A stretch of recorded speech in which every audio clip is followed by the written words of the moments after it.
Peace, everybody. Welcome to Capital Combat. The name says it all. I'm Hakeem Branch, and today I'm going to talk about UFC 225 going down this Saturday, June 9th in Chicago, Illinois. In the main event of this card, we have a middleweight rematch between the champ Robert Whitaker and Yoel Romero. Also on this card, we have the interim welterweight title fight between Rafael dos Anjos and Colby Covington. Also on this card, we have Holm versus Megan Anderson at the women's featherweight division. We got CM Punk making his second octagon fight against Mike Jackson. On the prelim card, which is also very good, we've got Claudia Gadelha versus Carla Esparza, which is going to be a great fight. And you also have Alistair Overeem versus Curtis Blades, which is looking very good also. You got Ricardo Lamas versus Mirsad Bektic, which should be a good one also. And they have a heavyweight fight between Rashad Coulter and Chris De La Rocha. I'm not too familiar with those guys.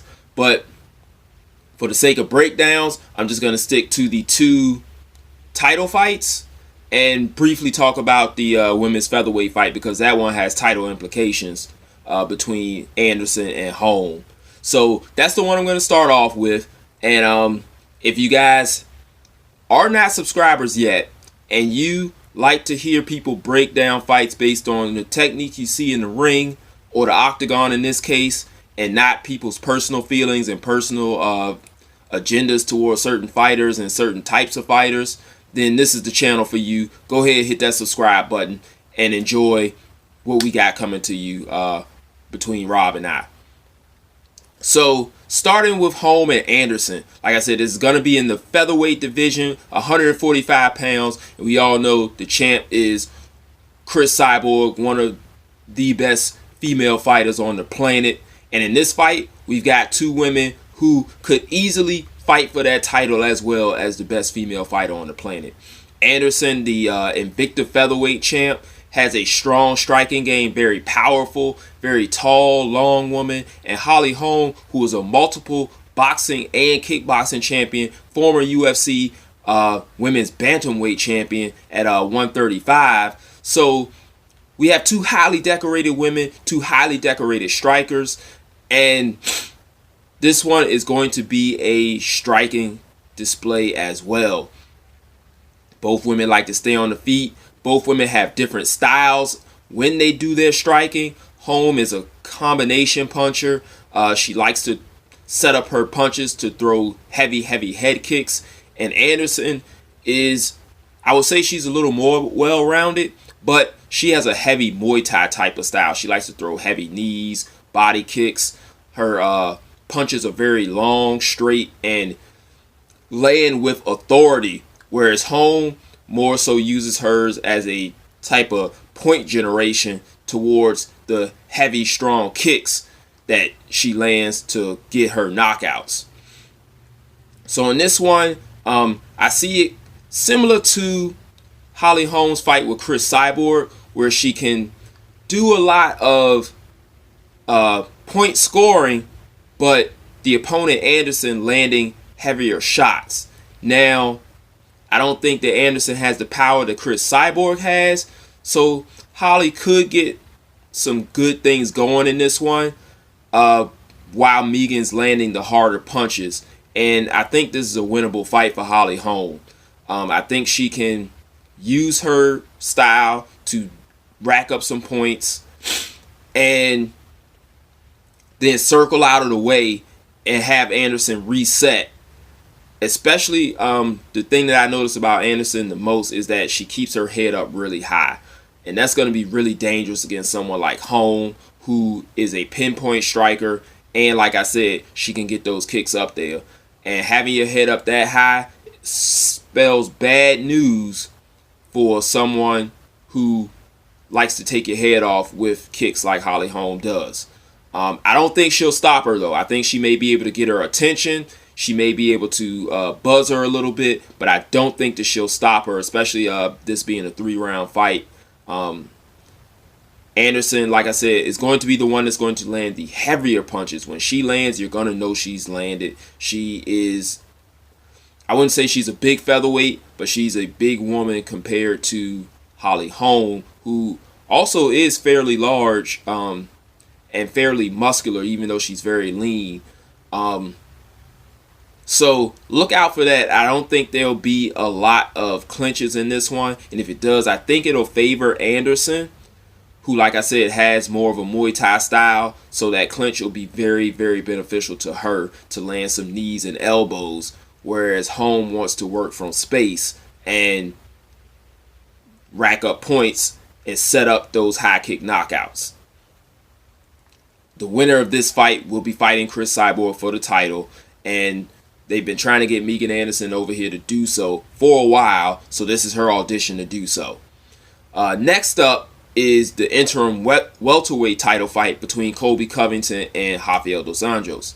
Now, we know that Anjos is the former lightweight champ at 155 pounds.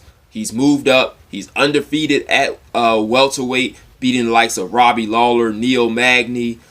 He's beaten a couple other guys, but those are like two top level guys, one a former champion, Lawler.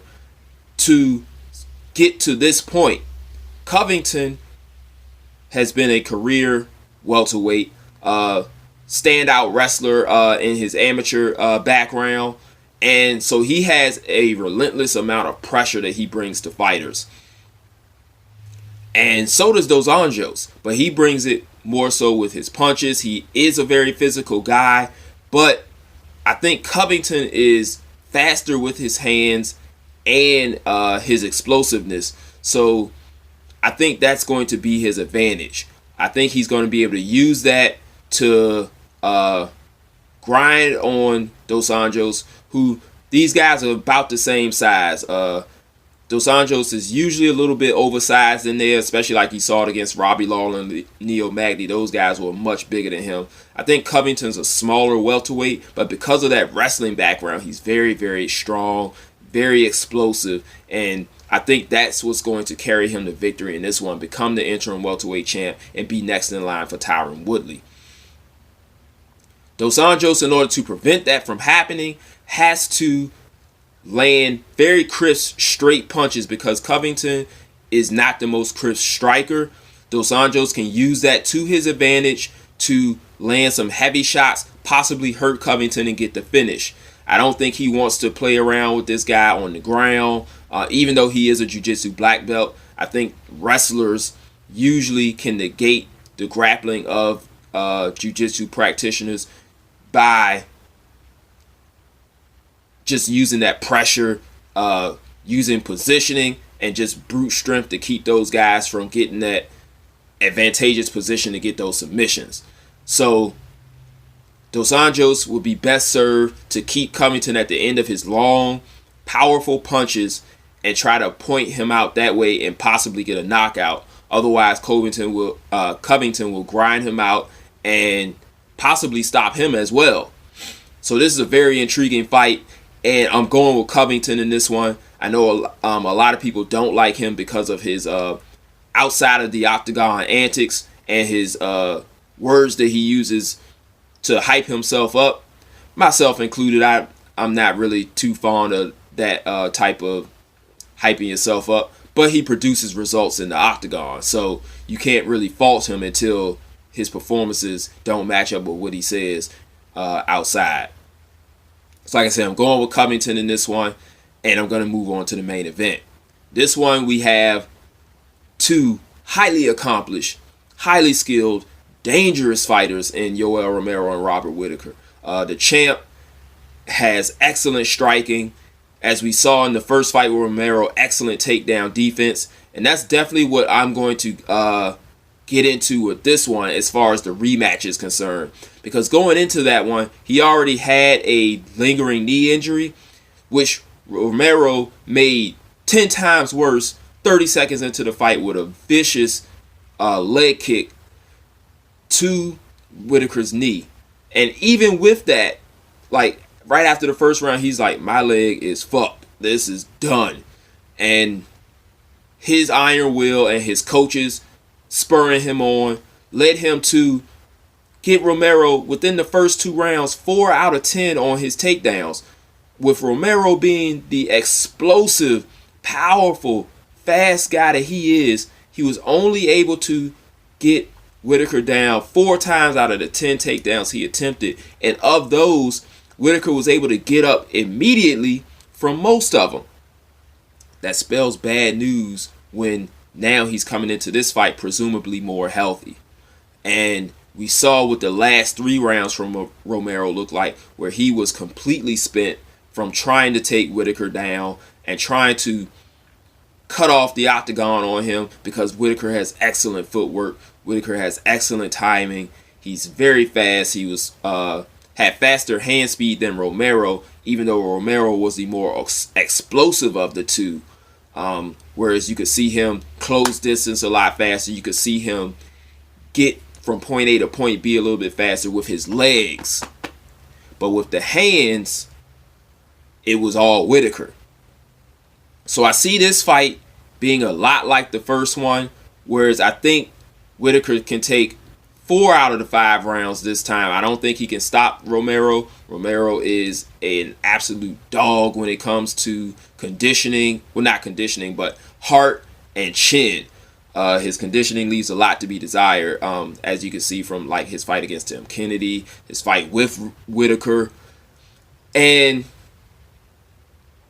really his only chance is to catch Robert with something and hurt him badly and then stop him that way. And it has to be very early. And that is highly possible. I just don't see it happening. I think Whitaker may still lose that first round, but after that it's going to be all Whitaker, and he's going to be able to get another dominant decision. Whereas this, in the first fight, he had to dig deep and overcome. In this one, I think he'll use that confidence and that knowledge that they had from the first fight and be able to put on an even better performance and make him one of the best fighters in the promotion, period, with the performance that he puts on versus Romero. Like I said, I'm going with Whitaker in this one. I think he's going to stake himself as the best middleweight in the world, and we'll see what happens from there. So that's it for this one, guys. I hope you like this video. Make sure you click that like button, share it with your friends. If you have any comments that you want to leave, make sure you do so down below. Who you think is going to win, what techniques you think will lead to their victories, and we can talk about it in the comment section. Come later on this week, Rob and I will have the Terrence Crawford versus Jeff Horn and Santa Cruz versus Abner Maris 2, which are also going down this weekend. So stay tuned for those ones coming probably Friday. So make sure you hit the subscribe button, hit the bell icon so you can be notified when you get those. Hit us up on social media, Capital Combat, and on all platforms. And we'll see you guys in the next video. Until then, fight on. Round 1 and you've already lost. They don't seem to see that everything we've done is coming and cost. My fists are on fire. I perform till I perspire. My demons are in a rage. Keep thinking that it's a game. I kick crime, hurricane. I told them I don't play. I'm liquid. Black Street Fighter.